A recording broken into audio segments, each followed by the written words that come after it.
ನಮಸ್ತೆ ಎಲ್ಲರಿಗೂ. ನಾನಿವತ್ತು ಇಚ್ಚಿಗೆ ಬೇಳೆ ಸಾಂಬಾರನ್ನ ಮಾಡೋದನ್ನ ತಿಳಿಸ್ಕೊಡ್ತಾ ಇದ್ದೀನಿ.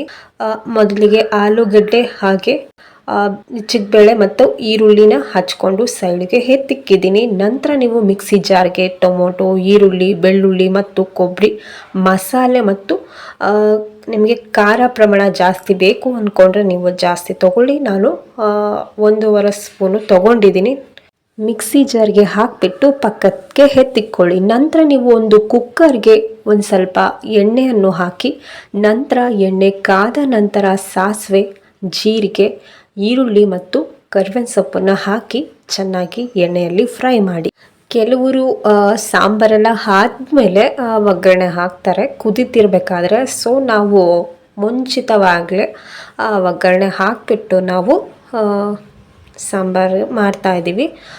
ಅದು ಅವರವರು ಇಷ್ಟ ಅನಿಸುತ್ತೆ. ಸೊ ಅವ್ರವ್ರು ಹೇಗೆ ಮಾಡ್ಕೊಂಡಿದ್ದಾರೋ ಆ ರೀತಿ ಮಾಡ್ಕೊತಾರೆ. ಹಾಗೆ ನೀವು ಏನು ಕಾಳನ್ನು ತೆಗೆದಿಟ್ಕೊಂಡಿರ್ತೀವಿ, ಸೊ ಅದನ್ನು ಸಹ ಇದಕ್ಕೆ ಹಾಕ್ಬಿಟ್ಟು ಎಣ್ಣೆಯಲ್ಲಿ ಸ್ವಲ್ಪ ಹಸಿ ಸ್ಮೆಲ್ ಹೋಗೋವರೆಗೆ ಒಂದು ಸ್ವಲ್ಪ ಫ್ರೈ ಮಾಡ್ಕೊಬೇಕು. ಹಸಿ ಸ್ಮೆಲ್ ಹೋಗೋದ್ರಿಂದ ತುಂಬಾ ಚೆನ್ನಾಗಿರುತ್ತೆ ಮತ್ತು ಟೇಸ್ಟಿಯಾಗಿ ಸಾಂಬಾರು ಬರುತ್ತೆ. ಸೊ ಹಾಗಾಗಿ ಈಗ ಫ್ರೈ ಆಗಿದೆ. ಈಗ ನಾವು ಏನು ಮಸಾಲೆ ರೆಡಿ ಮಾಡ್ಕೊಂಡಿರ್ತೀವಿ, ಸೊ ಈಗ ನಾವು ಮಸಾಲೆನ ಆ್ಯಡ್ ಮಾಡಬೇಕಾಗುತ್ತೆ. ಆ ಮಸಾಲೆಲ್ಲ ಆ್ಯಡ್ ಮಾಡಿಬಿಟ್ಟು ಚೆನ್ನಾಗೆ ಮಿಕ್ಸ್ ಮಾಡಿ. ಈ ಸೀಸನಲ್ಲಿ ಜಾಸ್ತಿ ಅವರೆಕಾಳು ಸಾಂಬಾರು ಮಾಡ್ತಾರೆ. ಸೊ ಹಾಗಾಗಿ ಒಂದ್ಸಲಿ ಮಾಡೋಣ ಅಂತ ಅವರೆಕಾಳು ಸಾಂಬಾರು ಮಾಡ್ತಾ ಇದ್ದೀವಿ. ತುಂಬಾ ಚೆನ್ನಾಗಿದೆ. ಈಗ ನೋಡಿ ಎಲ್ಲ ಫ್ರೈ ಆಗಿದೆ. ರುಚಿಗೆ ತಕ್ಕಷ್ಟು ನೀವು ಉಪ್ಪನ್ನು ಹಾಕಿ. ನೀವು 1 ಕಪ್ಪಷ್ಟು ನಾವು ಹಾಕ್ತಾ ಇದ್ದೀವಿ, ನಾವು ಜಾಸ್ತಿ ಮಾಡ್ತಾ ಇಲ್ಲ. ಸೊ ಹಾಗಾಗಿ ನೀವು ನೋಡಿಕೊಂಡು ನೀರನ್ನು ಆ್ಯಡ್ ಮಾಡಿ 2 ವಿಸಿಲ್ ಕೂಗಿಸಿ ಮತ್ತು ಪ್ರೆಷರು ರಿಮೂವ್ ಮಾಡಿ.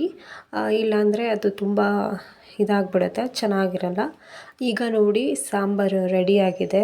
ತುಂಬಾ ಚೆನ್ನಾಗಿತ್ತು ಸಾಂಬಾರು, ಹಾಗೆ ಟೇಸ್ಟಿಯಾಗೂ ಸಹ ಇತ್ತು. ಇದಕ್ಕೆ ಕಾಂಬಿನೇಷನ್ ಆಗಿ ನಾನು ಅನ್ನ ಮಾಡ್ಕೊಂಡಿದ್ದೆ. ಸೊ ಅನ್ನನ ಆ್ಯಡ್ ಮಾಡ್ತಾ ಇದ್ದೀನಿ. ಮುದ್ದೆ ಸಹ ಚೆನ್ನಾಗಿರುತ್ತೆ ಮತ್ತು ಇದಕ್ಕೆ ಚಪಾತಿ, ಪೂರಿ ಎಲ್ಲದಕ್ಕೂ ಸಹ ಚೆನ್ನಾಗಿರುತ್ತೆ. ಸೊ ನಾನು ಅನ್ನ ಮಾಡ್ಕೊಂಡಿದ್ದೆ. ತುಂಬಾ ಚೆನ್ನಾಗಿದೆ. ಅನ್ನಕ್ಕೂ ಸಹ ತುಂಬಾ ಚೆನ್ನಾಗಿತ್ತು. ನನಗೆ ಕೂಡ ಇಷ್ಟ ಆಯಿತು. ನಿಮಗೆ ಕೂಡ ಇಷ್ಟವಾಗಿದೆ ಅಂತ ಭಾವಿಸ್ತಾ ಮತ್ತೊಂದು ಬ್ಲಾಗಲ್ಲಿ ಸಿಗ್ತೀನಿ. ಅಲ್ಲಿವರೆಗೂ ಮಿಸ್ ಮಾಡಿ, ಬ್ಲೆಸ್ ಮಾಡಿ. Keep support, keep smile. Love you all. Take care. Have a nice day. Bye.